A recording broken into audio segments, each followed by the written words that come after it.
I now recognize Representative Darrell Issa of California for 5 minutes. Thank you, Mr. Chairman. Mr. Secretary, I guess the first question, as you know, in wartime, we look to the military to look for peace.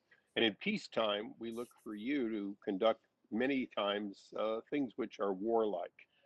In the case right now of vaccine distribution, China has aggressively denied countries that recognize Taiwan vaccines. Will you commit to either directly or through our allies to provide what would otherwise be available to those countries from China, an equal or greater amount as part of our diplomatic effort? Thank you, Congressman. We are with the distribution of the 80 million vaccines and anything that follows from that, based on need, based on science, based on equity, based on a whole series of factors. We're going to make sure that those who need it get it, and that would include Taiwan. But no, I wasn't talking about Taiwan. I was talking about countries in Central America that recognize Taiwan. Sorry, I apologize. I missed your question. Yeah, yes. Right. And the question is the equity obviously moves when China is denying them access to the drugs they would otherwise buy.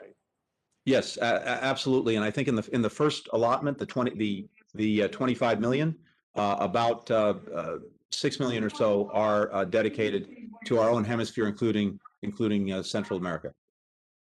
Okay, and I guess the second question goes right back to vaccines again. As you know, the administration has committed, or at least proposed, that they may invalidate or set aside patents and other materials by those countries or those companies which have vaccines and are supplying them under U.S. patents.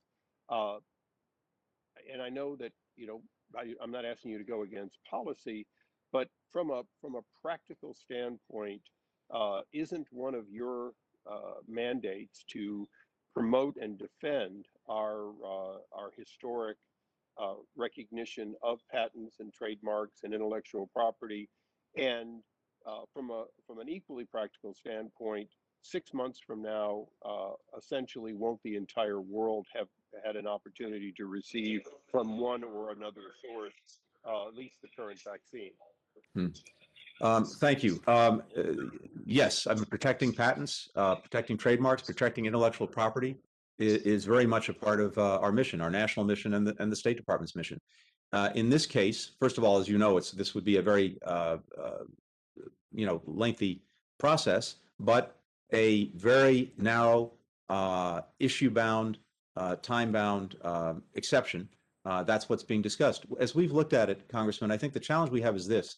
If we stayed on the current course, before we were distributing the 80 million, before we're looking at increasing production around the world, not just in the United States, we're on track to have the world vaccinated, or at least to have 75% or so of the world vaccinated, not until 2024.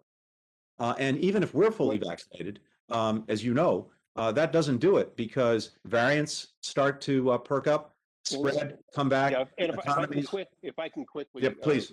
Focus the question, there are only a relatively small amount of laboratories and facilities around the world in maybe 15 or 20 countries that have the capability of producing safely and effectively these drugs, and a fraction of those have the ability to develop them. From a practical standpoint, many of the countries that would see these invalidated do not currently and are not likely to have the ability to safely produce them.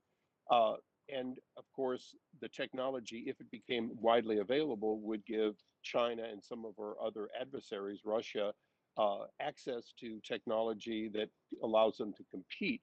Isn't there a way to encourage or facilitate those additional assets to be put online to maximize production without giving up intellectual property to, if you will, our current adversaries? Thank you. Look, there may well be. We just want to make sure that we have every tool at our disposal to accelerate the production of and the access to vaccines. So we want to make sure everything's on the table. We'll have to make a determination of what is most effective, what is most efficient, and also doesn't have unintended consequences or second or third order effects that would be problematic. Thank you. And in order to save time, I'll follow up with a suggestion offline. Mr. Chairman, thank you. I yield back.